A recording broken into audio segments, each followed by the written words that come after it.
Dati raw ay may agam-agamang mga buntis na mangyan na mga anak sa ospital. Pero ngayon, iba na po ang sitwasyon dahil sa isang itinayong ospital sa paanan ng bundok na parang bahay kubo. Balita hatid ni Cara David. Sa dokumentaryong ambulansyang depaan na ginawa ko noong 2009 sa Bansud, Mindoro Oriental, nasaksihan ko ang hirap na pinagdadaanan ng mga katutubong mangyan makapagpatingin lamang sa doktor. Bukod kasi sa malayong lakaran at masukal na daanan, nalaman kong may takot silang magpagamot sa ospital. Malayo raw kasi ito sa kanilang kultura at nakagisnang realidad. Si Minang, 12 beses nang nanganak sa kanilang tahanan. Mas komportable raw kasi siya kung ang asawa niya mismo ang magpapaanak sa kanya. Kaya mga anak sa ospital. Dahil po? Dahil wala pong, sabi nila wala pong damit. Wala Kumot lang.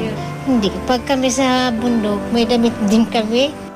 Ang kaso, malayo sila sa pagamutan kaya kung magkakaroon ng komplikasyon, tiyak ang peligro sa buhay ng mag-ina.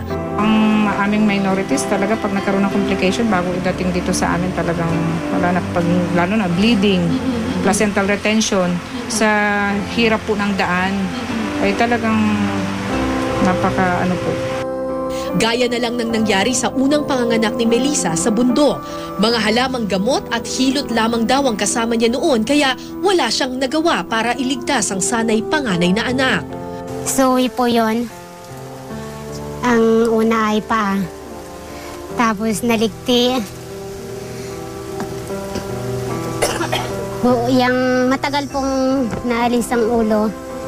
Tapos namatay na paglabas. Base sa tala ng DOH sa Mimaropa noong 2011, 8 sa 1,000 sanggol na ipinanganak ang namatay at 75 sa 100,000 kababaihan naman ang namatay dahil sa komplikasyon sa panganganak. Sa bahay lang sila nanganganak. So ang nag-a-attend sa kanila ay hindi mga skilled workers. Yung mga asawa lang nila o kaya yung mga hilot na marunong doon sa kanilang lugar. As a result po, marami po. As a result siya, maraming namamatay. Pero simula nang gawin namin ang ambulansyang depaan noong 2009, malaki na ang pinagbago ng sitwasyon sa Bansud, Mindoro Oriental ngayon. May ospital at ambulansya na ngayon sa Bansud at may espesyal na pasilidad para mismo sa mga mangyan para hikayatin silang bumaba sa bundok at manganak sa tulong ng mga doktor at midwife. Isang espesyal na ospital, tinawag nilang Balay Mangyan. Dito, libre ang serbisyo, gamot at iba pang pangangailangan ng mag-inang katutubong. So ito yung Balay Mangyan, yung special health facility na ginawa ng local government ng Bansud, Mindoro Oriental para sa mga katutubong mangyan. Sa labas, tingnan nyo, para lang siyang karaniwang bahay ng mga mangyan, gawa sa sawali yung dingding, konkreto yung pader, pero ang totoo po, hindi ito bahay ng mangyan. Ito po ay isang ospital para dito sila manganganak. So ito, meron silang kitchen, meron silang banyo. Tapos ito, very interesting ito. Yung flooring nila, papag. Ganito. Kasi ganito rin yung sahig ng mga mangyan sa kanilang mga bahay. Tapos, pagpasok mo dito, maluwag siya kasi lahat ng pamilya pwedeng pumasok dito para bigyang suporta yung babaeng nanganganak. Merong bintana dito, pwede kang dumungaw. Makikita mo, palayan, greens. Siyempre, nature pa rin, malapit pa rin sa kalikasan.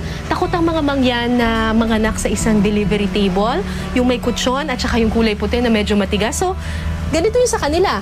Kung paano sila nanganganak sa bahay, ganun din yung kanilang ginawa dito para pakiramdam nila nandoon pa rin sila sa loob ng kanilang tahanan. Dati ang problema ng mga mangyan, nanganganak sila sa taas, sa bundok, tapos marami sa kanilang namamatay sa komplikasyon. Pero ngayon, nandito na sila sa ospital, nandito na sila sa baba, pero pakiramdam nila, nandun pa rin sila sa loob ng comfort ng kanilang tahanan. Mas gusto ko dito. Dahil gusto kong maligtas. Anak na sa loob ng bahay dahil ganito rin ang bahay namin. Sahig lang ang kuwan. Lang ganyan na yung papag. Mula nang buksan ang Balay Mangyan sa poblasyon ng Bansud, wala nang ina na namamatay dahil sa panganganak. Mababa po ba ang maternal mortality, yung maternal death dito sa Bansud? Almost 3 years na po na wala kaming maternal death. Oh, amazing! Ilapit natin sila sa health center pero in a place wherein yung parang familiar sa kanila yung itsura. So, we thought of ditong Balay Mangyan na kung nakikita nyo naman, made of mga local materials, indigenous materials, para medyo mainganyo silang bumaba para dito magpaanak. And kung sino yung gusto nilang magpaanak, asawa man, kamag-anak, o pwede, supervised by a midwife. Sa bayang ito sa Mindoro Oriental, isang munting kubo ang naging solusyon sa isang problemang matagal nang pinagdedebatihan. Solusyong sinasaalang-alang di lamang ang pangangailangan ng mga kababaihan, pero pati ang kultura kinagisnan. Cara David, GMA News.